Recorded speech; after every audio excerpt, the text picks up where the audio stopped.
परम मंगलमय परात्पर अखिलेश्वर अखिल ब्रह्मांड नायक परात्पर परब्रह्म भगवान श्री कृष्ण की वांगमयी प्रतिमूर्ति श्रीमद् भागवत महापुराण। दूर दूर से आई हमारी माताएं बहनें श्रोतागण भक्तगण साधना टीवी श्रद्धा टीवी पर कथा का रसपान कर रहे सभी भक्तजनों को जय श्रीमन्नारायण, जय श्री कृष्णा, राधे राधे, जय गौरी गोपाल। कैसे हैं आप लोग? सदा आप अच्छे रहें, आप पर भगवान की कृपा बनी रहे, यही मंगल कामना है। हमारी मैया श्रीमती शकुंतला शर्मा जी, जिन मैया के कारण हम सबको भागवत सुनने का पावन अवसर प्राप्त हो रहा है। मैया के पुण्य के कारण आप सबको वृंदावन का वास मिला, वृंदावन में कथा मिली। ये किसका पुण्य है? मैया जी का। स्वर्गीय इनके पति श्री ओम प्रकाश शर्मा जी, जिनकी स्मृति में यह आयोजन मैया जी करा रही हैं। आपके पुत्र स्वर्गीय लोकेश शर्मा जी, दूसरे पुत्र स्वर्गीय किशोरी शरण शर्मा जी, आपकी बेटी दामाद विशाखा अजय शर्मा जी, प्रीति विष्णु शर्मा जी, दीपिका मयंक शर्मा जी और समस्त शर्मा परिवार, आप सब बड़े प्रेम से इस पावन कथा में डुबकी लगाकर अपने जीवन को कृतार्थ कर रहे हैं। आप जयपुर राजस्थान से आए हैं। पूरे शर्मा परिवार के लिए तालियां बजाकर स्वागत वंदन अभिनंदन करते हैं। आप सब बड़े भाग्यशाली हैं, बड़े भाग्य पाए ही सत्संगा, बिना ही प्रयास हो ही भगवंगा। भाग्योदयन बहुजन्म समर्जितेन सत्संगमं चलभते पुरुषो यदा वै। बड़े कल की कथा में हम लोगों ने सुना कि मनु जी महाराज की 3 बेटियां और उनकी कथा विस्तार से सुनी। मनु जी के 2 बेटे हैं, प्रियव्रत उत्तानपाद। उत्तानपाद की 2 पत्नियां हैं, सुनीति और सुरुचि। सुनीति के पुत्र ध्रुव, सुरुचि के पुत्र उत्तम। ध्रुव नाम के एक बालक थे। ध्रुव जी बचपन से ही भक्ति के रास्ते पर चल पड़े। भक्ति के रास्ते में चल पड़े तो क्या क्या हुआ ये कि उन्हें समाज से अपमान प्राप्त हुआ। समाज से क्या? परिवार से क्या? घर से। जब ध्रुव जी अपने पिता की गोद में बैठने गए तो ध्रुव जी की जो सौतेली माँ थी, उन्होंने हाथ पकड़ के नीचे गिरा दिया। बेटा तुम इस गोद में मत बैठो, क्योंकि इस गोद में मेरा बेटा बैठेगा। तुम मेरी सौत के बेटे हो, इसलिए तुम मत बैठो। ध्रुव जी महाराज छोटे बालक तो थे ही, अपमान हाथ पकड़ के नीचे गिरा दिया सुरुचि माँ ने। उत्तानपाद कुछ बोले नहीं, क्योंकि वो पत्नी के अंधे प्यार में पागल थे। जहां व्यक्ति स्वार्थी हो जाता है वहां धर्म अधर्म का वो ज्ञान नहीं रखता। स्वार्थी इसलिए कहता हूं कि धर्म अधर्म का ज्ञान होना चाहिए। ध्रुव जी महाराज 5 साल के बालक हैं। अपने त्याग अपनी तपस्या से ऐसी सिंहासन तू तैयार कर सकता है बेटा। जा अपनी सिंहासन खुद बनाओ ना, दूसरों की सिंहासन में क्या बैठना। यहां से आपको समझ ये मिलेगी, सीख ये मिलेगी, मैसेज ये मिलेगा कि पिता की गोद में अर्थात पिता की सिंहासन पर भी नहीं बैठना चाहिए। आप अपने को इतना मजबूत बनाइए, कामयाब बनाइए। बाप की संपत्ति ऐश कर रहे हैं, आपकी अपनी काबिलियत क्या है, आपका अपना टैलेंट क्या है, आपकी अपनी उपलब्धि क्या है। टुकड़ों पर तो कुत्ते पलते हैं साहब, शेर तो अपना शिकार खुद करता है ना। शेर अपना शिकार करता है, वो टुकड़ों पे कौन पलता है? कुत्ते। इसलिए टुकड़ों पे ना पलिए। वो टुकड़ा पिता का भी क्यों हो। आप अपनी लकीर बढ़ाइए, अपनी लकीर आगे कीजिए।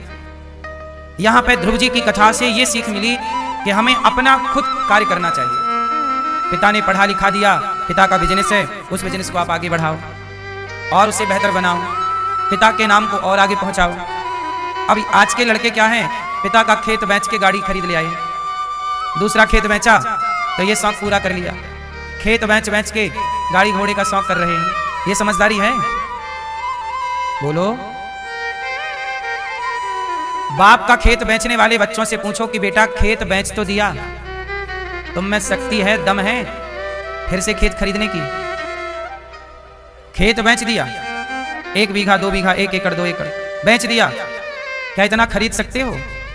खरीदने की ताकत नहीं है तो बेच के अपना नुकसान क्यों कर रहे हो? जिस संपत्ति को पिता ने बनाया है उसे बढ़ाना सही है, उसे मिटाना सही नहीं है। ध्रुव जी को माँ ने इतना बढ़िया मोटिवेट किया, जा बेटा तू तप कर, जा।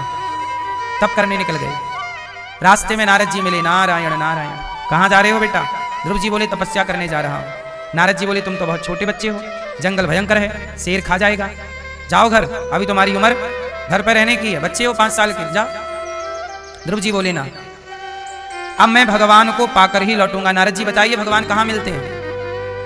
नारद जी बोले भगवान को पाना बेटा इतना सरल नहीं है, कठिन तपस्या करनी पड़ेगी। ध्रुव जी बोले मैं करूंगा, आप उपाय तो बताओ। नारद जी ने बहुत समझाया कि बेटा भी तुम छोटे हो, बच्चे हो।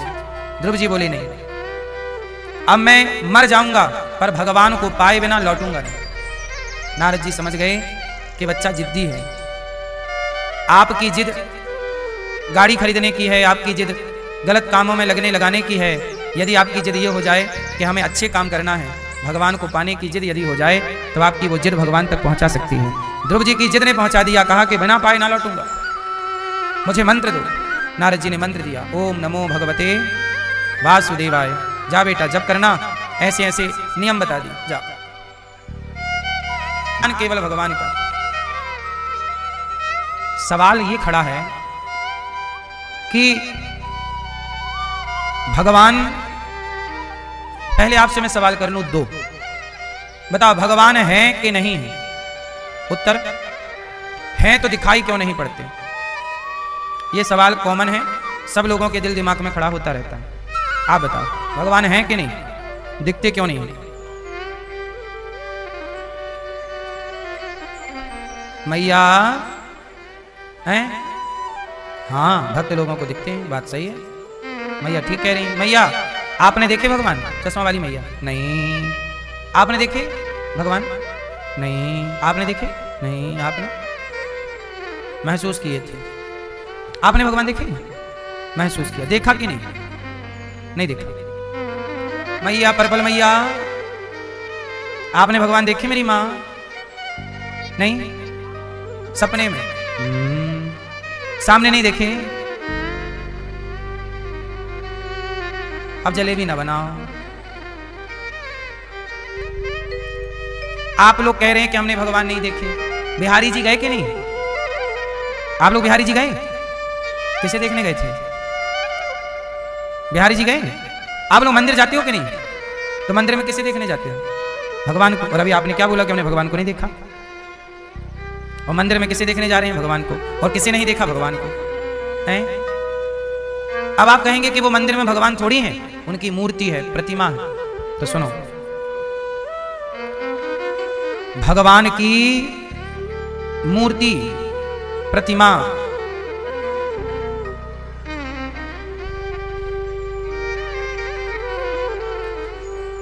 भगवान की मूर्ति क्या है, प्रतिमा क्या है?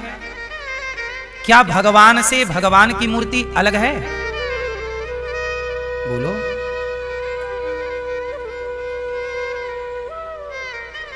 क्या भगवान मूर्ति से अलग है? क्या भगवान आपसे अलग है? क्या भगवान हमसे अलग है? कुम्हार अलग है और मिट्टी अलग है। कुम्हार अलग है। आप मुझे बताइए कि इस धरती पे भगवान से अलग क्या है?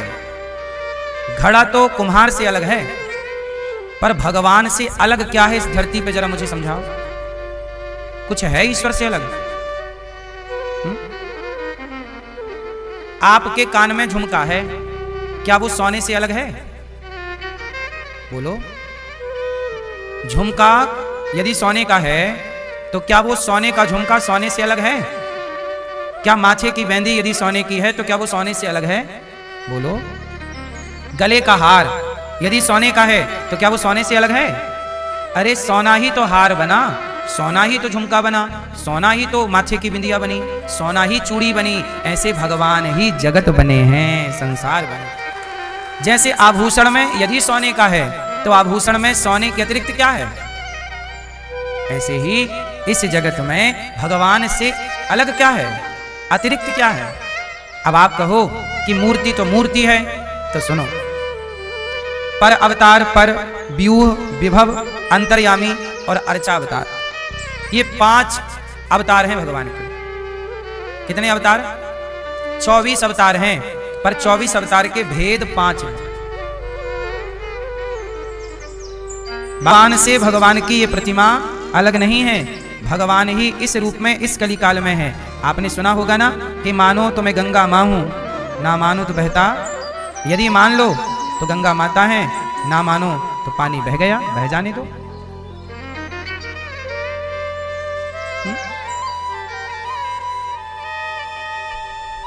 मानो तो मैं गंगा माँ हूं, ना मानो तो बहता पानी। इसलिए कली युग में भगवान मूर्ति के रूप में प्रकट है।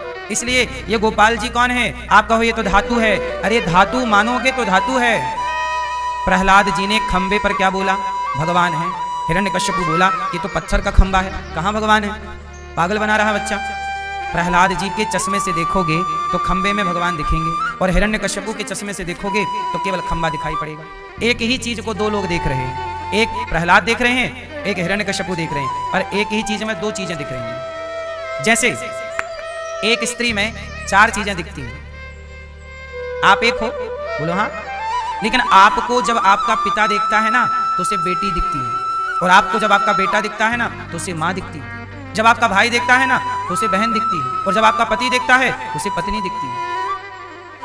एक को चार लोग देख रहे हैं, पर चारों को अलग अलग दिख रहा है। बोलो हाँ कि ना? अलग अलग दिख रहा है कि नहीं? क्या सबको एक सा दिख रहा है? पिता को क्या दिख रहा है? बेटी। तो जो पिता को दिख रहा है क्या वही पति को भी दिख रहा है? बोलो। एक लड़की है, एक स्त्री है, उसे देख रहे हैं एक साथ चार, पर चारों को एक नहीं दिख रही है। हाँ या ना? चारों को अलग अलग दिख रही है। पिता को बेटी दिख रही है, पति को पत्नी दिख रही है, पुत्र को मां दिख रही है, भाई को बहन दिख रही है। बस यही है, एक ही स्त्री को चार लोग देखे तो चार नजरिए हो गए, चार दृष्टि हो गई, चार भाव हो गए। चार क्या हो गए? पिता भाव से देख रहा, पिता पुत्री के भाव से, पति पत्नी के भाव से, पुत्र मां के भाव से, और भाई बहन के भाव से। ऐसे एक ही मंदिर को कोई पत्थर के रूप में देखता है, कोई उस पत्थर में भगवान को देखता है। सबके अपने अपने दृष्टि। जाकी रही भावना जैसी, प्रभु मूर्त देखी इतने तैसी। इसलिए आप कहें कि ये तो मूर्ति है, ऐसा है ना मेरी माँ? पत्थर तो है, मंदिर में मूर्ति पत्थर की है, कोई मना नहीं कर रहा है, परंतु वो पत्थर उनके लिए है जिनके अंदर भाव की दृष्टि नहीं है, भाव का चश्मा नहीं है। भाव का चश्मा नहीं है तो पत्थर है, और भाव का चश्मा है तो उसी पत्थर से नृसिंह भगवान प्रहलाद के लिए प्रकट हुए कि नहीं? बोलो हाँ। इसलिए भगवान पत्थर वत्थर में नहीं है, भगवान कण कण में नहीं है, भगवान तो भाव में। भाव है तो भगवान है, भाव नहीं तो पत्थर है। भाव नहीं तो क्या है? कुछ नहीं। मानो तो मैं गंगा माँ हूं, नहीं मानो तो बहता पानी है, बह रहा। मुसलमान कहां मानता है कि मैया है? वो तो कहता नदी है। हिंदू कहता है कि मैया है। बोलो हाँ। वृंदावन धाम है, वृंदावन एक जगह है, वृंदावन एक गांव है, वृंदावन एक शहर का छोटा सा स्थान है, वही वृंदावन है। इसी वृंदावन को सब अपने अपने दृष्टिकोण से देखते हैं। किसी ने इसी वृंदावन में भगवान को देखा तो किसी ने वृंदावन में कचरा देखा, गंदगी देखी। हाँ या ना? एक ही चीज को सब लोग देखते हैं, पर सब अपने अपने चश्मे से देखते हैं। इसलिए वृंदावन का बंदर चश्मा ले चला जाता है। वृंदावन का बंदर बोलता है ये वाला चश्मा उतारो, और जरा प्रेम के चश्मे से, भक्ति के चश्मे से यहां आए हो तो देख लो। ये मंदिर में बैठा कोई पत्थर नहीं है, ये भगवान है प्रत्यक्ष। प्रत्यक्ष कृष्ण ये वही कृष्ण ही है। आपके घर में गोपाल जी हैं, वो धातु है कि भगवान है ना? आप नहवाते हो। यदि आप ये मानते हो कि ये तो मूर्ति है, पत्थर है, धातु है, तो धातु को नहवाने की क्या जरूरत है? इसलिए कहता हूं पहले तो ये कन्फर्म कर लो कि ये पत्थर है, धातु है कि भगवान है। यदि पत्थर और धातु है तो व्यर्थ में टाइम क्यों बर्बाद कर रहे हो सिर झुका के? जब आपने ये मान लिया कि ये पत्थर है तो पत्थर के आगे सिर कौन झुकाता है? ये कन्फर्म कर लो भीतर से कि पत्थर नहीं, भगवान अत्थर पत्थर में नहीं है, भाव। वो भाव इसलिए पोस्टमार्टम होता है, लोगों की चीरा फाड़ी होती है, कहां कुछ निकलता है हड्डी पसली के सिवा। आज तक किसी भी पोस्टमार्टम में किसी के शरीर के अंदर से लोग कहते हैं ना भगवान यहां है, तो आज तक किसी के भीतर से निकले एक्सरा वगैरह में है? तो निकलने चाहिए। लेकिन याद रखिएगा भगवान शरीर का सब्जेक्ट नहीं है, ईश्वर शरीर में नहीं होता, ईश्वर वो भाव का विषय है। अच्छा एक बात बताओ, जब बच्चा पैदा होता है तो बच्चे के साथ और कौन पैदा होता है? आप बताओ, जब बच्चा पैदा होता है तो बच्चे के साथ और कौन पैदा होता है? कौन पैदा होता है? हाँ, अकेला बच्चा पैदा नहीं होता, बच्चा पैदा होते ही एक माँ भी पैदा हो जाती है। माँ का हैप्पी बर्थडे टू यू और बच्चे का हैप्पी बर्थडे टू यू एक ही दिन आता है। जिस दिन बच्चा पैदा हुआ माँ भी उसी दिन पैदा हुई। उसके पहले वो एक लड़की थी, उसके पहले केवल वो एक स्त्री थी, किसी की पत्नी थी। बोलो हाँ, आप पत्नी थी, आप बेटी थी, बच्चा पैदा हुआ तो आप माँ हो गई। बोलो हाँ। तो केवल बच्चा पैदा नहीं हुआ, कौन पैदा हुआ? माँ। अच्छा, एक स्त्री में, एक लड़की में और एक माँ में अंतर है कि नहीं? जो कल तक लड़की थी, जो कल तक एक पत्नी थी, आज जब वो माँ बनी तो उसके अंदर ममता जाग गई। बोलो हाँ। जो ममता अब जागी है बच्चा पैदा होने के बाद, क्या वो ममता बच्चा पैदा होने से पहले थी? बोलो हाँ कि ना थी? नहीं। इसका मतलब जो ममता पैदा हुई वो ममता क्या है? वो ममत्व क्या है? क्या वो ममत्व किसी कागज में लिखा जा सकता है? क्या वो माँ की ममता किसी डॉक्टर के सिटी स्कैन में आ सकती है कि ये ममता आ गई, ये देखो ये अलग से ममता पैदा हो गई, ये ममत्व पैदा हो गया? क्या वो एक्सरे में आएगी? बोलो हाँ कि ना? सच बताओ मेरी माँ, माँ बनने से पहले की फीलिंग और माँ बनने के बाद की फीलिंग में अंतर है या नहीं? बोलो। अरे तुम काहे बोलो, तुम थोड़ी माँ बने हो।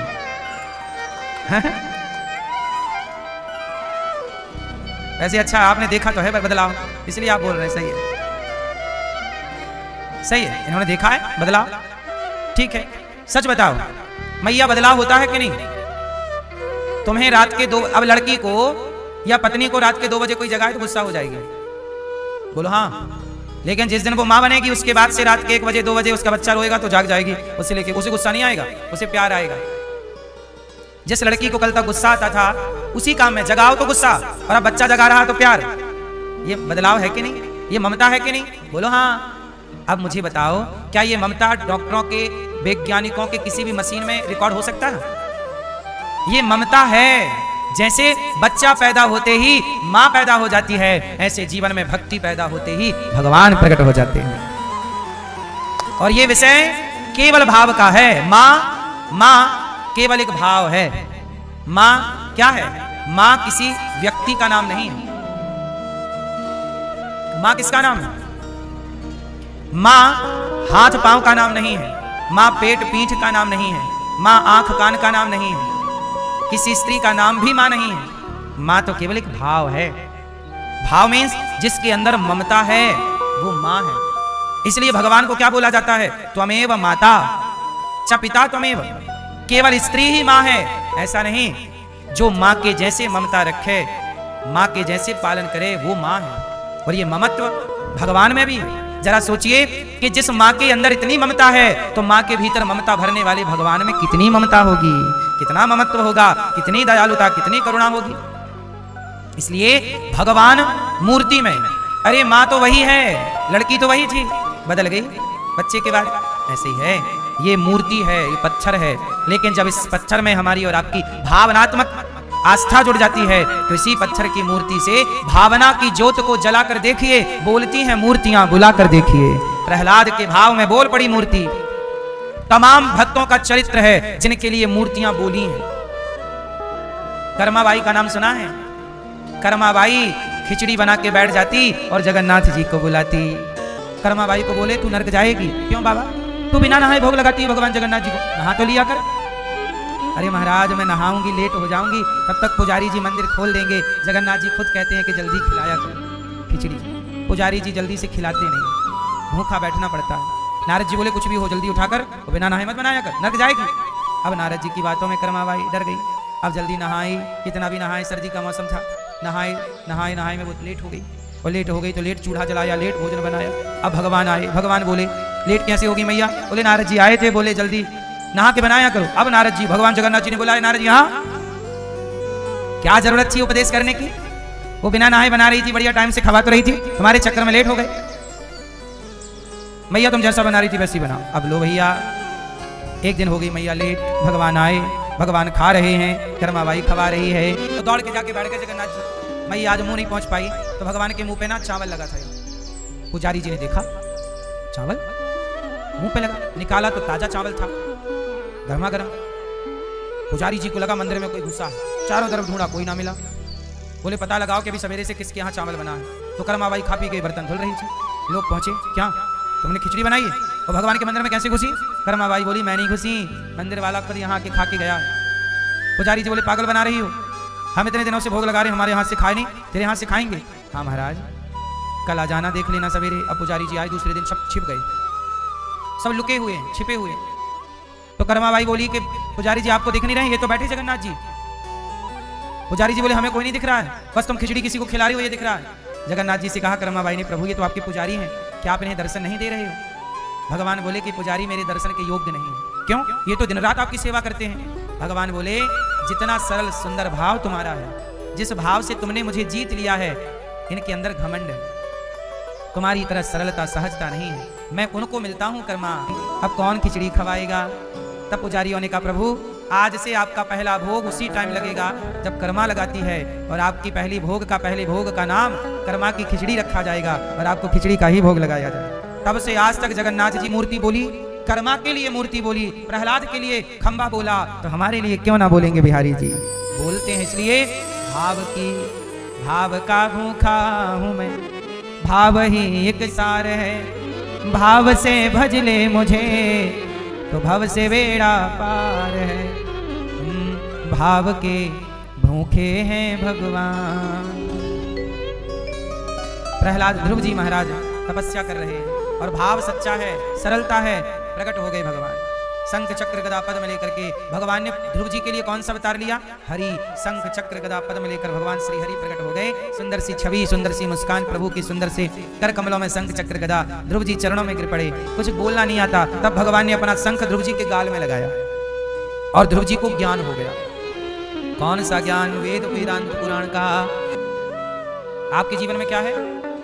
आप लोग किसका खाते हो? अपने भाग्य का। लोग कहते हैं ना तो अपने भाग्य का खा रहे हैं। अच्छा आप किसका खाती हो? आप किसका खाते हो? भाग्य का। मैया आप किसका खाती हो? भाग्य का। क्या है आपके भाग्य में? आज क्या खाई? आपके भाग्य में क्या था? आप कहते हैं हम तो अपने भाग्य का खाते हैं। अब ना जलेबी बनाओ मैया। लोग कहते हैं कि हम भाग्य का खाते हैं, मेरे भाग्य में है। लोग कहते भी ये मेरे भाग्य में था, ये मेरे भाग्य में, और भाग्य होता भी है। किसी के भाग्य में कुछ है, किसी के भाग्य में हंसना है, किसी के भाग्य में रोना, किसी के भाग्य में 56 भोग है, किसी के भाग्य में नमक रोटी है। भाग्य से है, भाग्य की बात शास्त्रों में है। लोग अपने अपने भाग्य का खाते हैं। लेकिन यहां मैं एक बात आपसे ये कहना चाहता हूं कि भाग्य से ऊपर भी कुछ चीज है, और वो क्या है? आप भाग्य की रोटियां खाते होंगे, लेकिन ये दास अनिरुद्ध, मेरे भाग्य में तो रोटी ही नहीं है। आप अपने भाग्य का खाते पीते पहनते उड़ते होंगे, मेरे भाग्य में कुछ भी नहीं है। मैं तो भाग्य लेकर पैदा हुआ ही नहीं मेरी माँ, मेरे ऊपर तो केवल भगवान की कृपा है। ये भाग्य का खेल नहीं है, ये जो कुछ है ये भाग्य का नहीं है। मेरे भाग्य में कुछ नहीं था, मेरे भाग्य में तो भीख मांगना है, लेकिन ये तो प्रभु की कृपा है कि यदि पेट भर रोटी मिल रही है, ये मेरे भाग्य के बल पर नहीं, ये प्रभु की कृपा। वरना मेरे भाग्य में तो दर दर की ठोकर खानी लिखी थी, मेरे भाग्य में तो 2 रोटी के लिए भी रोना लिखा था। यदि आज है तो वो क्या है? कृपा। इसलिए भाग्य पर घमंड ना करो, भाग्य तो रावण का भी बदल गया। सच बताओ, विभीषण के भाग्य में क्या लंका थी? सच बताओ, विभीषण को लंका भाग्य से मिली कि कृपा से? विभीषण के भाग्य में तो लात लिखे थे, रावण के लात मार के निकाला। चल।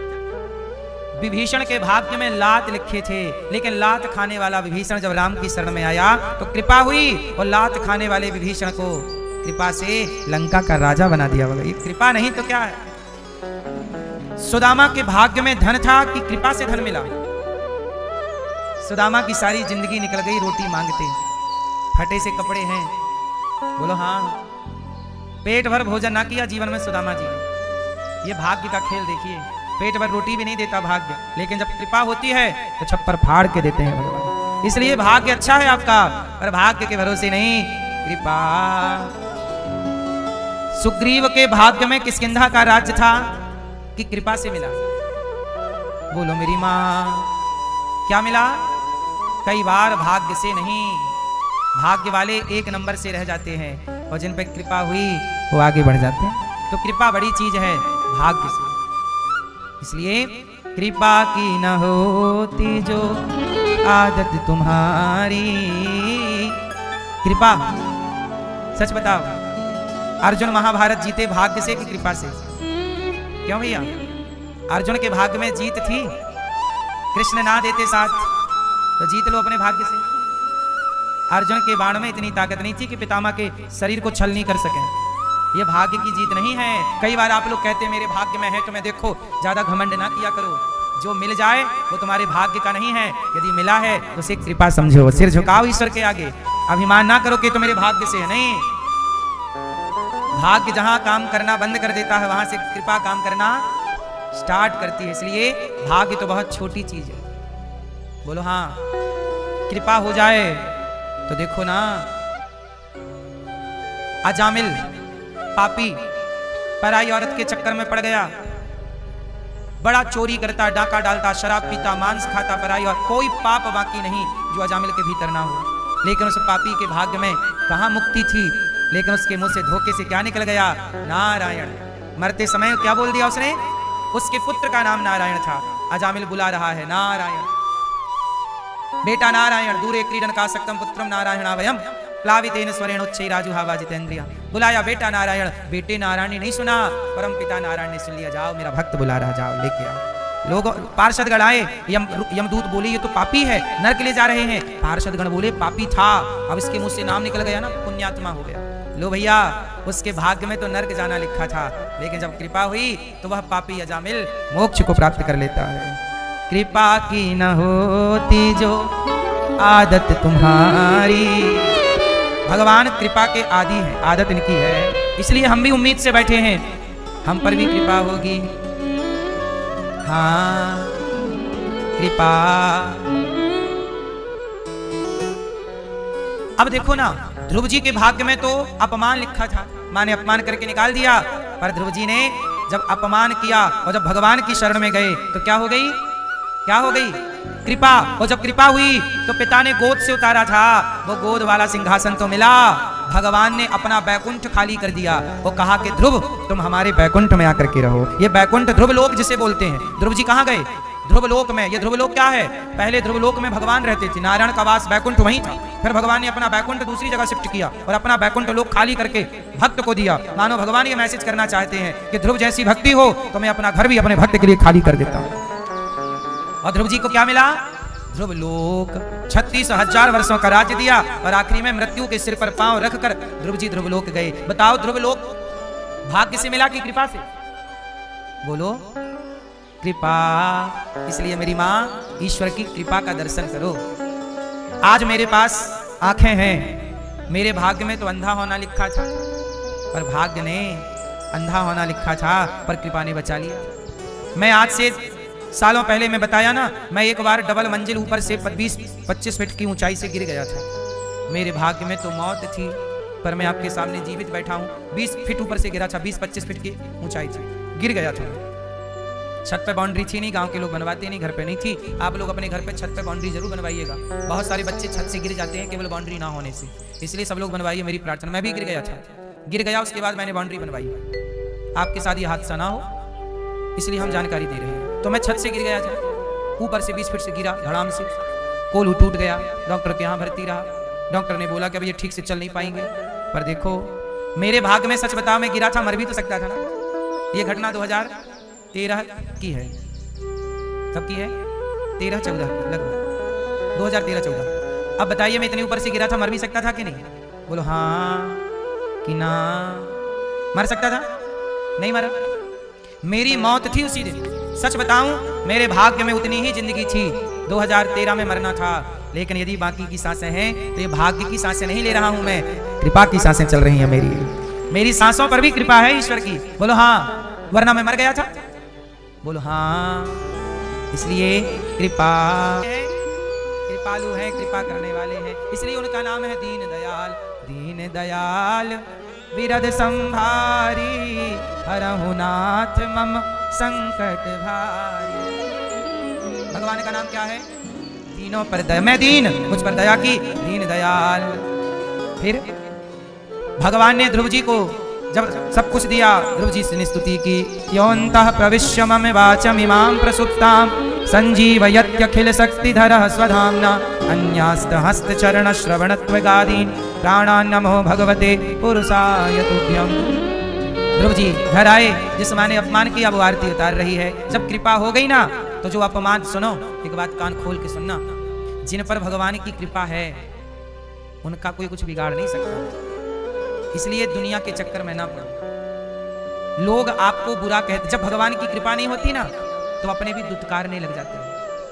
जब आप पे भगवान की कृपा नहीं होती तो अपने भी दुत्कारने लग जाते हैं। और जब भगवान की कृपा होए तो जो दूर का रिश्तेदार है आपका, वो भी आपसे रिश्तेदारी निकाल के आ जाता है। मैं भी आपका रिश्तेदार हूँ, मैं भी तुम्हारा मिलने वाला हूँ, मैं भी तुम्हारा दोस्त हूँ।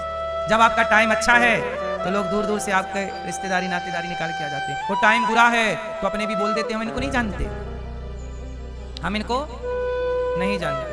और जब आपका टाइम अच्छा हो तो लोग कहते हैं हाँ अरे ये तो हमारे संग रहे। बोलो हाँ, समय समय की बात है। इसलिए कहते हैं जिस पर कृपा प्रभु की। इसलिए जगत को प्रसन्न करोगे तो जगत तो राम जी से प्रसन्न ना हुआ, जगत तो सीत गए। उनको मनु जी ने, कुबेर जी ने दिव्य भक्ति का उपदेश किया। इन्हीं के वंश में भगवान प्राचीन वरही पृथु भगवान हुए, जिन्होंने पृथ्वी का दोहन किया। और प्राचीन वरही के अज्ञान को नारद जी ने पुरंजनोपाख्यान की कथा सुना के ठीक किया। ये मनु जी के एक बेटे की कथा पूरी हो गई। अब दूसरा बेटा प्रियव्रतो भागवत आत्मा रामः कथम मुनि ग्रहे रमते अन्मूलः कर्म बंध पराभव। प्रियव्रत जी के, मनु जी के दूसरे बेटे हैं प्रियव्रत। प्रियव्रत जी का विवाह विश्वकर्मा की पुत्री बृहस्पति से हुआ। इनके पुत्र हुए आग्नेयद्र। इन्हीं के वंश में आगे भगवान ऋषभदेव जी हुए, जिनके 100 पुत्र हुए। सबसे बड़े भरत। ये सब छोड़ के जंगल चले गए और जंगल में भी मरते समय एक मृग के बच्चे में आसक्ति हो गई। भरत जी छोड़ के तो गए थे कि चिंतन भगवान का करूंगा, पर वहां पे एक मृग में मन लग जाने से जब वो मरे, भरत जी मरे तो मृग का चिंतन करते मरे, इसलिए उन्हें मृग बन के वापस लौटना पड़ा। अच्छा आप लोग बताओ, वृंदावन आने के बाद घर लौटने का मन है कि नहीं? सच्ची बताओ, हैं? सोचिए जब लोग वृंदावन से घर जाते हैं ना रोने लग जाते हैं। हाँ, वृंदावन से जाने का मन नहीं करता। सोचिए जिनका वृंदावन ऐसा है कि यहां से जाने का मन नहीं करता, तो मुक्ति पा लेने के बाद, भगवान को पा लेने के बाद भगवान को छोड़ के जगत में आने का मन करेगा? इसलिए भरत जी महाराज बिल्कुल मुक्ति के करीब थे, लेकिन मृग में मन लगने के कारण पुनः मृग बन के आना पड़ा। आप भी भगवान के करीब हो। आप भगवान के कितने करीब हो? बिल्कुल करीब, एक कदम दूर है भगवान। लेकिन यहां से आप मन लगा लेते हैं जगत में, और उस मन के कारण फिर 84 के चक्कर में गिरना पड़ता है। इसलिए कहता हूं जगत में मन ना लगाओ, गिर जाओगे। भगवान में मन लगाओ तो भगवान को पा लेने के बाद, वृंदावन पा लेने के बाद और क्या पाने की इच्छा है ये बताइए। क्यों मैया? जगत में बड़ा प्रपंच है, बोलो है कि नहीं? क्यों मैया? है। वृंदावन अच्छा लगा? सही, कितना अच्छा लगा? आपके घर से अच्छा है? आपके घर से वृंदावन अच्छा है कि नहीं? जाने का मन नहीं करता, इसलिए तो कहते हो कि जगत की इच्छाएं हटा लो। अब जाने का मन भी नहीं करता और जगत में उलझे भी हैं। इसलिए भरत जी मोक्ष के पास थे, एक मृग में मन लग जाने के कारण उन्हें मृग बन के आना पड़ा। इसलिए कहता हूं भगवान से मन ना हटाइएगा, वरना फिर इस जगत में आना पड़ेगा, फिर दर दर की ठोकर खानी पड़ेगी। संसार में कष्ट है या नहीं? मरते समय कहां मन लगे आपका? हाँ भैया, आप अगले जन्म में क्या बनोगे? क्या बनोगे आप? क्या बनोगे अगले जन्म में? कुछ नहीं। मैया, ओ चश्मा वाली मैया, आप क्या बनोगे अगले जन्म में? चश्मा वाली मैया ऊपर सोफे बैठी है, लाल मैया, आप बताओ क्या बनोगी? हैं? मनुष्य। मनुष्य में स्त्री बनोगी पुरुष? अब स्त्री बन के मजा आया कि नहीं? हैं? अब अगली बार पुरुष बन जाना हैं? हाँ पुरुष बनना। और जो आपके पति देवता उनको बोला आप बनो स्त्री। हाँ, बड़ा परेशान करते हो, हम करेंगे परेशान। यही तो आदमी गोल गोल घूम रहा। स्त्री बनी थी, पुरुष बन गई, पुरुष बना था, फिर स्त्री बन गई, चल रहा यही पुनरपि जननम पुनरपि मरणम पुनरपि जननी जठरी से, यही चक्र। इसलिए तो कहा इस चक्र से निकलने के लिए भक्ति की जाती है। ताकि इस चक्र से निकल जाओ। कबीरदास जी कहे, चलती चक्की देख कर दिया कबीरा रोय, दो पाटन के बीच में साबुत बचा न कोई। सब पिस रहे, जन्म मृत्यु चक्की चल रही है। फिर कबीरदास जी का बेटा कमाल बोला, चलती चक्की चलने दे, पिस पिस आटा होय, कीले माही जो रहे सुबाल नवा का होय। चल चक्की में कील होती है बीच में, जो वहां दाना घुस गया तो पिसता नहीं है, जो एक हरि की शरण में आ गया वो पिसने से बच जाएगा, वरना सब जन्म मृत्यु। इसलिए कहता हूं मौका है, आओ आओ भगवान की शरण में आओ। क्यों भटक रहे हो? इसलिए कह रहे हैं आओ। बोले हम थोड़ा काम कर ले महाराज जी, फिर आएंगे। तो इतना काम और बाकी काम काम काम। एक दिन आदमी काम से जा रहा है, कहाँ जा रहा है? काम से पता चला काम से ही चले गए, काम से गए थे, काम से चले गए। जिस काम के लिए आए थे बस वही काम नहीं किया, बाकी सारे काम कर लिए। बोलो हाँ। इसलिए कहते हैं संत लोग बुलाते रहते, आओ आओ। इसलिए हमने क्या कहा, सुनी है गोकुल नगरिया, आजा आजा सवरिया। आप भी आओ, आया करो वृंदावन, आया करो, आते जाते रहा करो, भगवान से संबंध जोड़ लो। अब देखो क्या हुआ, भरत जी जैसे ज्ञानी एक मृग में मन लगाए तो मृग बन के आ गए। आपका क्या होगा मेरी माँ? इसलिए कहता हूं अभी से चित्त भगवान में लगाओ, ज्यादा संसार में ना उलझो। संसार का तो काम चल ही रहा है। देखो समय से आपका विवाह हो जाएगा, बच्चे हो जाएंगे, और सब बच्चे होके अपने अपने बच्चे लग जाएंगे काम काज में। ऐसा है ना संसार कैसे चलता है। आओ मैं एक क्रम समझाता हूँ। देखो कितनी सूक्ष्मता से समझना चाहिए बातों को। देखो जब आप पैदा होते हैं तब अकेले होते हैं। बोलो हाँ। जब पैदा हुए आए संसार में अकेले आए कि नहीं? फिर यहाँ आपको माँ मिली, पिता मिले, भाई मिला, बहन मिली, आप बड़े हुए। धीरे धीरे क्या हुआ, पहले आपका मन माँ में लगा, माँ को छोड़ के आप कहीं नहीं जाते थे। फिर धीरे धीरे मन खिलौनों में लग गया, अब माँ की कम जरूरत है, अब खिलौनों में मन लगा हुआ। बोलो हाँ। थोड़ा बड़े हुए, किसी से प्यार हो गया, अब वो लड़की अच्छी लगने लग गई, माँ थोड़ी कम अच्छी लगती है। हाँ, वो लड़की के चक्कर में माँ को चलो छोड़ देते हैं, तेरे से ब्याह कर लेंगे, लव मैरिज कर लिया। माँ की वैल्यू कम, बाप की वैल्यू कम, लड़की चलो लड़की से प्यार हो गया, प्यार व्यार करके शादी कर ली। अब दोनों में बड़ा प्यार, फिर 2 से हो गए 3, 3 से हुए तो तीसरा बड़ा प्यारा, मेरा बच्चा मेरा बच्चा मेरा बच्चा। फिर क्या हुआ, तब तक पता चला कि माँ चली गई। अच्छा माँ चली गई, पिता भी चले गए।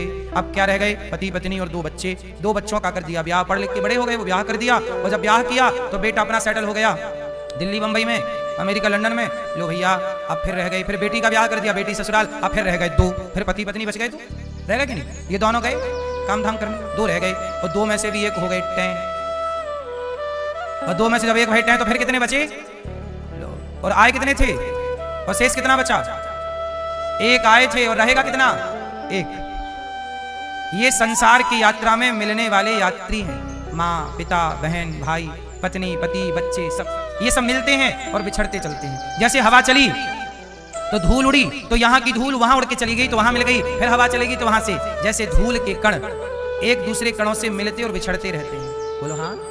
धूल के कण एक दूसरे कण से मिलते और बिछड़ते रहते हैं, ऐसे हम भी ईश्वर की धूल है। मिलना बिछड़ना प्रकृति का नियम है, ये जगत हमारा नहीं है। यहां आप मिले हो फिर बिछड़ोगे। क्यों? ये बात सच्चाई है कि नहीं? आप आखिरी में एक रह जाओगे। ये सही है कि गलत है?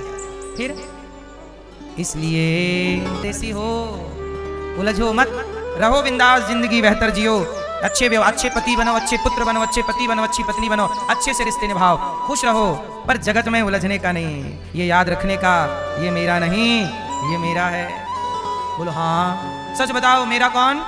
मेरे तो गिरधर गोपाल। ये सत्य है, यही इस सत्य पे आके ठहर जाओ। इस सत्य से बड़ा क्या सत्य है? इस सत्य से बड़ा सत्य आप जानते हैं तो मुझे बताइए। मैं तो इतनी जानता हूं कि भगवान के सिवा मेरा, ये मैं जानता हूं। इससे ज्यादा आप लोग जानते हो तो मुझे बताइए। इससे आखिरी कोई बात हो तो बताइए। आखिरी बात, इससे ऊपर कोई बात नहीं हो सकती। इसलिए भरत जी मृग में मन लगाए, मृग बन के आए। अब तीसरा जन्म मिला मनुष्य का तो जड़ भरत के नाम से जाने गए।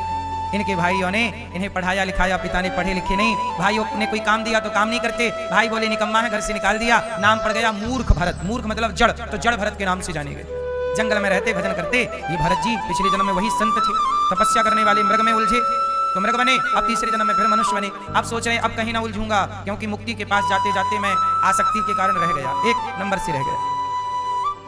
आप भी मुक्ति पाते पाते तनिक से रह गए, तनिक समझ लग गया ना आपका, आपको लगा कि मैं मर जाऊंगा, मेरी घरवाली का क्या होगा। लो भैया, उसकी याद में मरे तो अगले जन्म में तुम खुद किसी की घरवाली बन के आ गए। अब खुद कहती हो मैं उसकी घरवाली हूं। यही चक्कर चल रहा है। अब तनिक सा मरते समय ध्यान भगवान का करते तो किसी की घरवाली ना बनना पड़ता। मैया बोलती हैं हम बड़ी दुखी हैं, मन लगाई हो जगत में तो दुखी रहोगी। इसलिए हमारी मैयाओं का पेट फिर भी जल्दी भर जाता है। इसलिए बुढ़ापे में मैयाओं का सिर कैसे हिलता है? क्यों बुढ़ापे में मैयाओं का स्त्री का सिर कैसे हिलता है?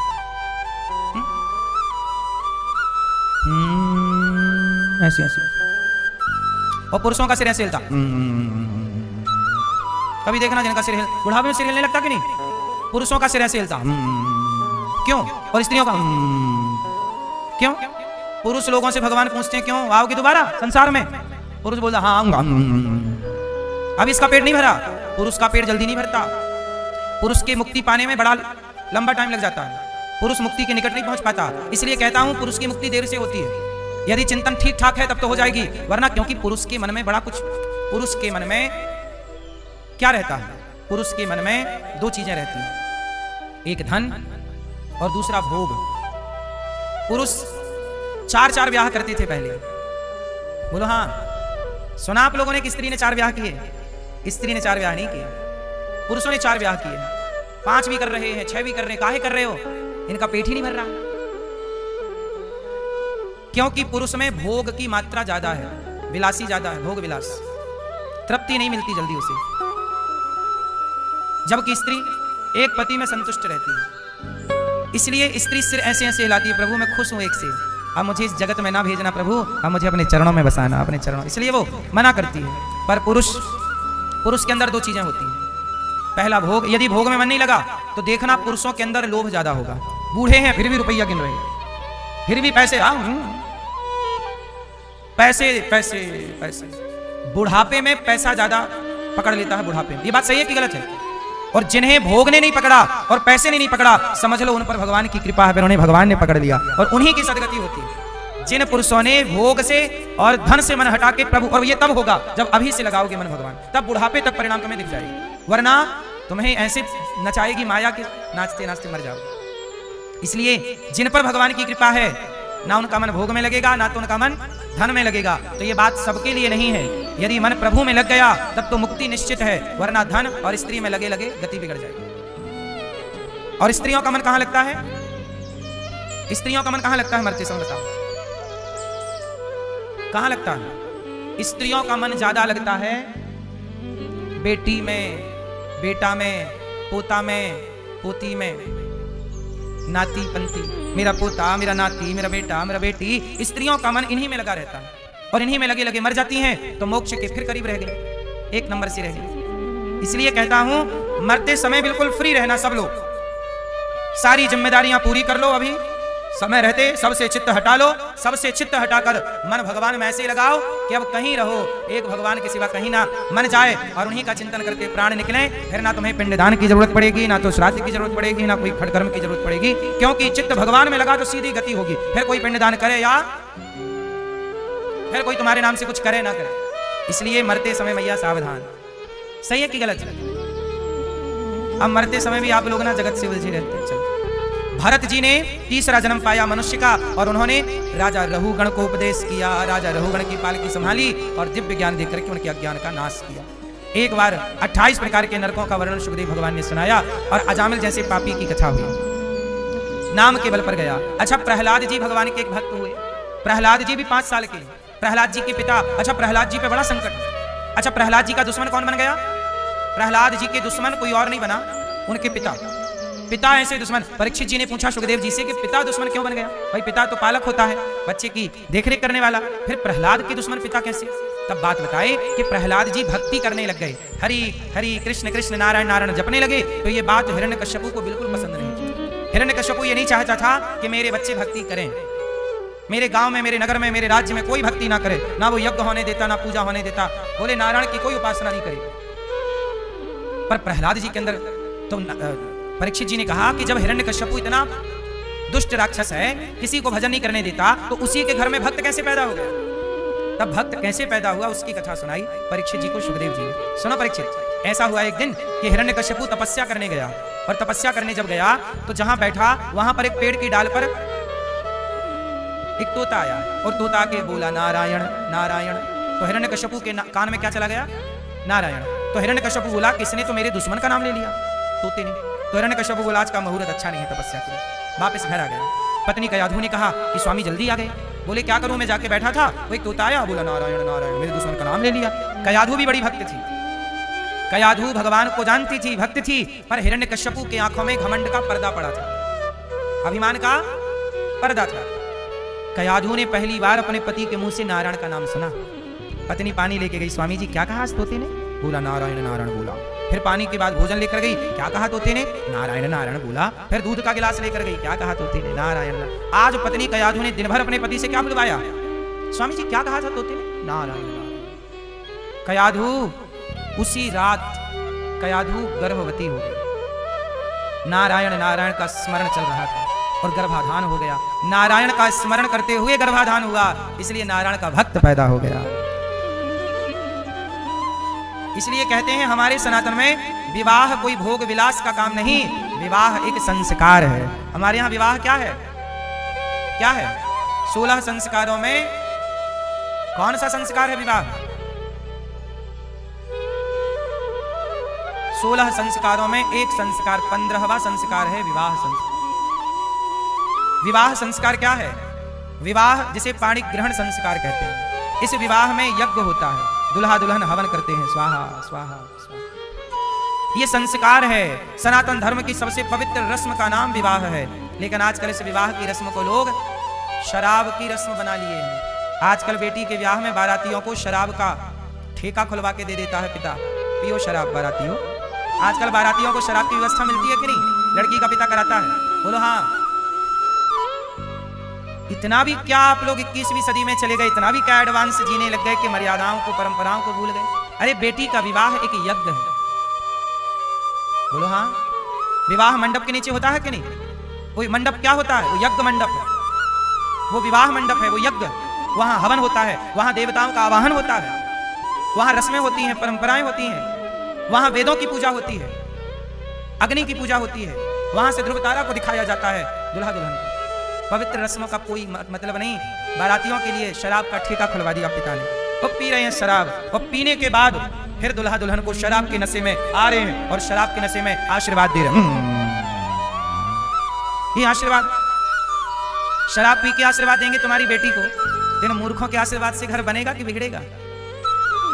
आशीर्वाद सबका नहीं लेना चाहिए, पता है आपको? सबका आशीर्वाद नहीं लिया जाता, सबको प्रणाम नहीं किया जाता, क्योंकि प्रणाम जिसे हम करते हैं उसके गुण हम में आए, इसलिए प्रणाम करते हैं। और प्रणाम हमेशा श्रेष्ठ जनों को, श्रेष्ठ उम्र से बड़ा नहीं, जो आचरण से श्रेष्ठ है, विचारों से श्रेष्ठ है, जिसके आचरण हमारे भीतर आएंगे तो हमारा कल्याण होगा, उसे प्रणाम करना चाहिए। अब ये शराब के नशे में तुम्हें आशीर्वाद दे रहे हैं, इनके आशीर्वाद से क्या होगा? इन्हें खुद का होश नहीं और आशीर्वाद दे रहे हैं, छोरी छोरा दूल्हा, और गिर रहे हैं आशीर्वाद देते, ज्यादा पी रखी है। तो मैं हर पिता से पूछ रहा हूं कि आपने अपनी बेटी का विवाह किया था कि शराबियों की फौज इकट्ठी की थी? ये तो लड़के के बाप की गलती है ना। और डिमांड कोई करे कि बारातियों को शराब पिलाओ, तो ऐसी जगह ब्याह करने की जरूरत क्या है गधों के संग? बोलो, परंपराएं कुछ रहेंगी कि सब नाश कर दोगे? भारत की संस्कृति बचाना और बिगाड़ना दोनों आपके हाथ में है। अब या तो बचा लो या तो बिगाड़ लो। आप लोग बताइए, विवाह में शराब पिलाना सही है या गलत है? बोलो। और की तो छोड़ो, दुल्हा भी शराब पी के मंडप पर बैठता है, ये भी तो गलत है। दुल्हा नारायण का स्वरूप माना जाता है और दुल्हन लक्ष्मी का। जब दुल्हा दुल्हन लड़की मंडप के नीचे बैठते हैं तो माँ बाप भी कन्यादान करते हैं, पांव पूजते हैं। दुल्हा दुल्हन के पांव पूजे जाते हैं कि नहीं? क्यों? क्यों? क्योंकि उस समय वो लड़का लड़की नहीं है, उस समय वो लक्ष्मी नारायण के रूप में पूजते हैं। वो उस समय लक्ष्मी नारायण का भाव है कि ये भगवान है। विवाह के समय लड़की साक्षात लक्ष्मी होती है और दुल्हा साक्षात, इस भाव से हमारे यहां विवाह होता। अब इन भावों की कोई कदर नहीं रही, इसलिए परंपराएं बचेंगी तो देश बचेगा, परंपराएं नहीं बचेंगी तो राष्ट्र नहीं बचेगा। ये जिम्मेदारी आप जनता जनार्दन की है। विवाह में मंत्रोच्चार होना चाहिए, साधु संतों का आशीर्वाद हो, भले अच्छे लोगों का बेटी को आशीर्वाद मिले, शराबियों के आशीर्वाद से बचो। प्रहलाद जी बचपन से भक्ति कर रहे, हिरण्यकश्यपु की पत्नी गर्भवती हो गई, नारायण का स्मरण करते और नारायण के भक्त प्रकट हो गए। प्रहलाद जी की भक्ति जब हिरण्यकश्यपु ने सुनी तो होलिका को बुलाया, होलिका यहाँ, ये तुम्हारा भतीजा बहुत भक्ति कर रहा, एक काम करो, मैं नहीं चाहता इस बच्चे को जला दो। होलिका गोद में लेकर बैठी, आग लगाती है, आग जली तो होलिका जल गई, प्रहलाद नहीं जले। क्यों? जिसे भगवान बचाएं उसे कोई मार नहीं सकता, और जिसे भगवान मारे उसे कोई बचा नहीं सकता, मार ना पाए। पढ़ने भेज दिया, हिरण्यकश्यपु ने प्रहलाद जी को पढ़ने भेजा। तो पढ़ने जब गुरुकुल गए तो गुरुकुल के बच्चों ने कहा, प्रहलाद जी ये आपके अंदर भक्ति कैसे आई? तब कहा कि मेरी माँ ने सत्संग किया, नारद जी ने मेरी माँ को बहुत ज्ञान दिया, इस ज्ञान से मुझे भक्ति प्राप्त हुई और मैं जान गया कि भगवान ही इस धरती में सर्वे सर्वा हैं, वही सब कुछ है। हिरण्यकश्यपु मेरे पिता हैं, वो मुझे मारते हैं। तो मित्रों ने कहा कि कल को तुम्हें मार डालेंगे तो? प्रहलाद जी बोले नहीं, मारने का प्रयास तो बहुत किया, क्या मैं मर पाया? अच्छा एक बात बताओ, भगवान पे भरोसा होना चाहिए कि नहीं? कितना? आप लोगों को कितना भरोसा है? जितना है बताओ, कितना भरोसा है आपको? इतना इतना इतना बहुत। कितना भरोसा भगवान पर? कितना? पूरा है भरोसा, मेरी हार नहीं होगी। भगवान पे कितना भरोसा होना चाहिए? पूरा। आपको है? सच बताओ। अच्छा ये बताओ, एक सुई है और सुई का छेद है, क्या सुई के छेद से कभी हाथी और घोड़ा निकल सकता है? आप बताओ। नहीं? पीली मैया आप बताओ। नहीं? मैया आप बताओ, पर्पल मैया, सुई के छेद से हाथी घोड़ा निकल सकता है? नहीं। दादाजी बताएंगे, पीला दुपट्टा डाल रखा है गले में, सुई के छेद से हाथी घोड़ा निकलेंगे? आप सुन रहे हैं कि नहीं? सुनाई पड़ रहा है? बोलो राधे राधे। सुई के छेद से हाथी घोड़ा निकल सकता है कि नहीं, ये पूछ रहे हैं हम। टोपा वाले दादाजी से पूछो, सुई के छेद से हाथी घोड़ा निकलेगा कि नहीं? नहीं नहीं। सुनो, आप लोग कह रहे हो पूरा भरोसा है और कह रहे हो सुई के छेद से हाथी घोड़ा नहीं निकल सकता। अरे भाई, भगवान चाहें तो भगवान के इतने से मुख में मैया यशोदा ने पूरे ब्रह्मांड का दर्शन किया। भगवान चाहे एक उंगली से पहाड़ उठा लिया, भगवान चाहे तो सुई के छेद से हाथी घोड़ा क्या पूरा ब्रह्मांड निकालना चाहे तो निकाल दें। कर तुम अकर तुम अन्यथा कर तुम भगवान है।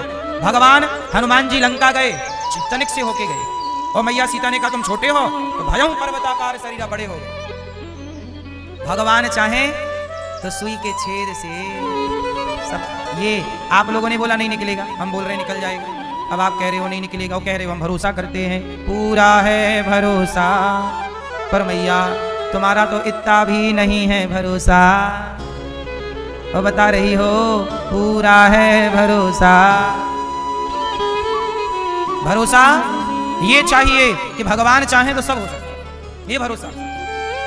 पर आप कह रहे नहीं हो सकता। अच्छा ये बताओ, आप में से कितने लोगों को टेंशन है, चिंताएं हैं, तनाव है? जिनको टेंशन है वो हाथ उठाओ। आपको चिंता है? आप बताओ। बेटा आपको तनाव, टेंशन, चिंता है? आप बताओ। मैया, ओ मैया आप। पीछे वाले भैया बताएंगे, हमारे दाढ़ी वाले। भरोसा भगवान पे आपको भरोसा है? चिंता है, टेंशन है? आप दादाजी सुन रहा है ना तू,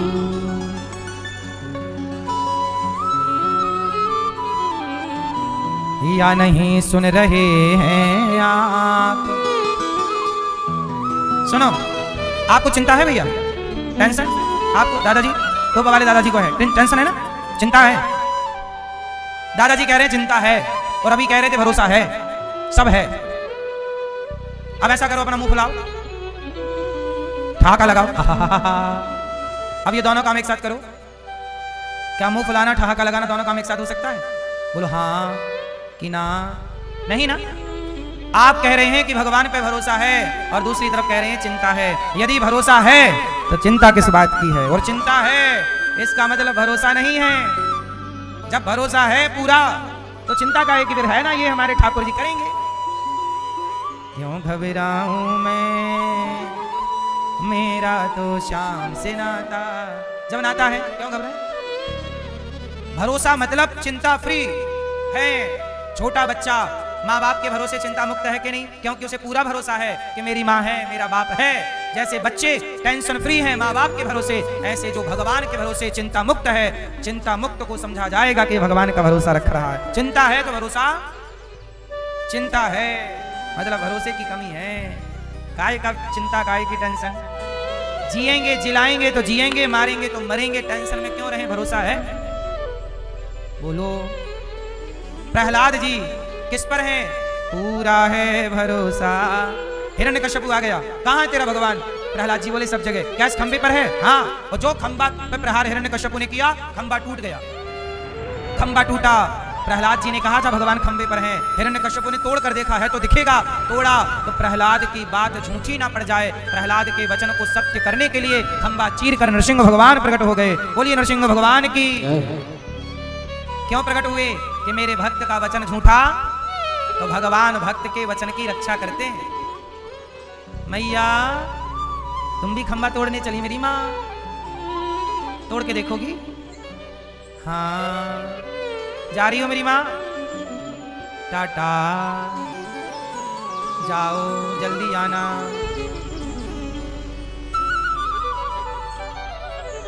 भगवान हिरण्यकश्यपु के लिए प्रकट हो गए। हिरण्यकश्यपु ने गोद में लिटाया, हिरण्यकश्यपु को गोद में लिटाया भगवान नरसिंह ने। हिरण्यकश्यपु बोला आप कौन है, भगवान बोले तेरी मृत्यु। बोला मैं नहीं मरता। क्यों, मैंने ब्रह्मा से वरदान मांगा है, ना दिन को मरू ना। भगवान बोले संध्या का समय अब तो मरेगा ना, ये दिन है ना।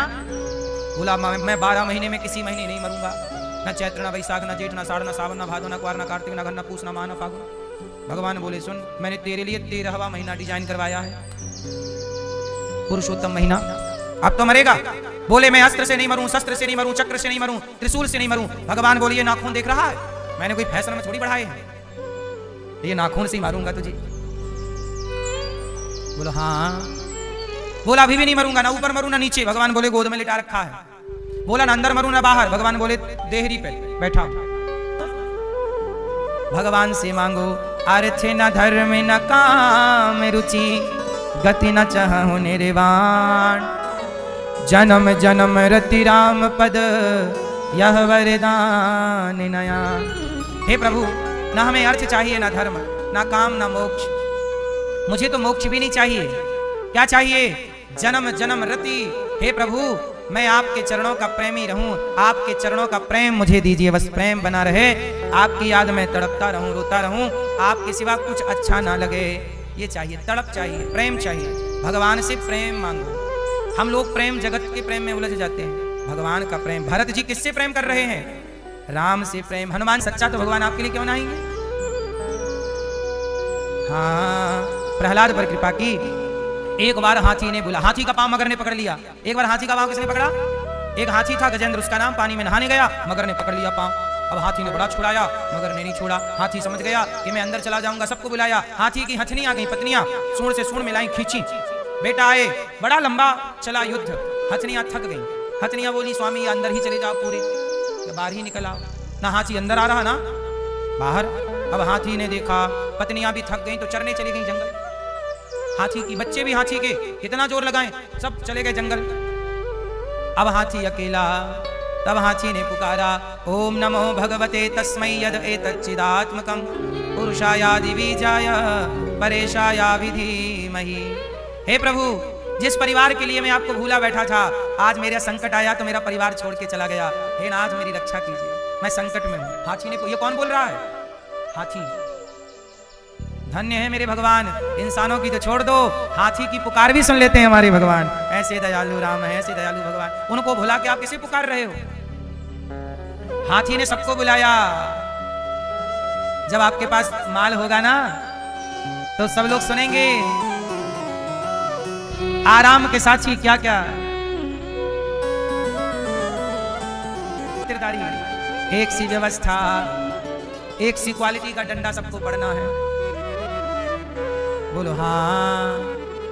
बाहर की तू माटी फाके, मन के भीतर क्यों ना झाके।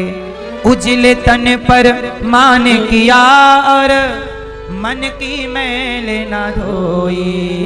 सुख के सब साथी दुख में ना कोई। मेरे राम मेरे राम। मैया हाथी ने पुकारा, कोई ना आया। तब सूंड उठाई, कमल का पुष्प लगा था, तोड़ के कहा प्रभु अब कुछ नहीं है। पुष्प समर्पित किया, भगवान श्री हरि प्रकट हो गए, भगवान विष्णु। और हाथी के लिए उसे निकाला, मगर निकला तो मगर का सिर सुदर्शन चक्र से खंडित किया। और हाथी के लिए भगवान ने हरि अवतार धारण किया। बोलिए हरि भगवान की। हाथी का उद्धार हो, हाथी पर कृपा, मगर का उद्धार हो। यह हाथी पिछले जन्म में एक राजा था जिसे श्राप मिला था, शाप मिला, और जिसके कारण आज गजेंद्र जो है द्रवण देश के राजा इंद्रद्युम्न थे पूर्व जन्म में। अगस्त मुनि के शाप के कारण इनकी ये हालत हुई, हाथी बनना पड़ा, संत का अपमान किया। आज भगवान के द्वारा मुक्ति मिली। भगवान हाथी की पुकार भी सुनते हैं, इसलिए रोज कहा करो प्रभु हम आपके, आप हमारे। हे नाथ मैं आपको कभी भूलू नहीं। बोलो हे नाथ मैं आपको कभी भूलू नहीं। एक बार समुद्र मंथन हुआ। समुद्र मंथन पर भगवान ने धनवंतरी कक्षक मोहिनी 3 अवतार लिए और देवताओं को अमृत पिलाया, राक्षस वंचित रह गए। एक बार राजा बलि यज्ञ कर रहे थे, 100वां यज्ञ। तब भगवान यज्ञ को रोकने के लिए, क्योंकि 100 यज्ञ जो कर लेगा वो इंद्र बनेगा, तो जो इंद्र पहले से है वो व्यवस्था बिगड़ जाएगी, तुम्हें बाद में इंद्र बनाएंगे, इसलिए बाद में बना। वो मान नहीं रहे थे राजा बलि मैं अभी बनूंगा। तब उनके यज्ञ को रोकने के लिए वामन भगवान आए और राजा बलि से 3 पग भूमि की याचना की, भिक्षाम दे। राजा बोले क्या चाहते हैं? 3 पग भूमि। अरे ज्यादा ले लो। नहीं नहीं 3 पग हो जाएगा। ठीक है। दुर्वासा इनके गुरु शुक्राचार्य जी ने रोका, रुको रुको बलि, ये वामन नहीं 53 है, ये विष्णु है, छलिया बन के आया। राजा बलि बोले कि प्रभु जिन भगवान से सारी दुनिया हाथ पसारे मांगती है, आज वो भगवान मेरे द्वार पे मांगने आया है, मैं दूंगा तो जरूर।